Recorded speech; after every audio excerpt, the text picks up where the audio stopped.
With the increased focus on the infrastructure sector, the disputes have become complex, so have the contracts. There are robust clauses which are built in to ensure timely completion of the project within the price that the parties have agreed upon. However, you see a large number of disputes arising out of these very clauses which have been built in to reduce disputes. Timely completion is a critical aspect for any infrastructure project. One of the ways in which this is achieved is through the delay liquidated damage provisions, where contracts provide for consequences if there's a delay for every week or even every day of delay which is there in completion of a project. However, these delay liquidated damage claims are heavily contested. The reason is that there could be multiple factors leading to a delay in the project.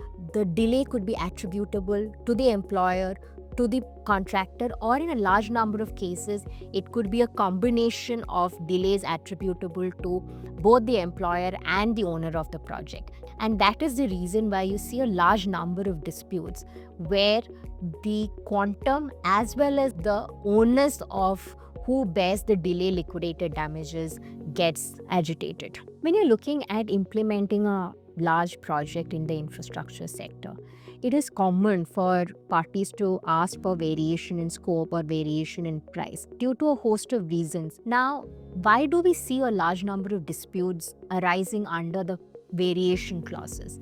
It is mostly because of two reasons. One is that the procedure for variation, which is agreed between the parties, is not strictly followed, and therefore the variation demand itself gets contested at a later point in time. And the second is that whether the circumstances in fact demand a variation at all. So when you're looking at how to minimize or avoid disputes in the infrastructure sector, there are two aspects that stand out.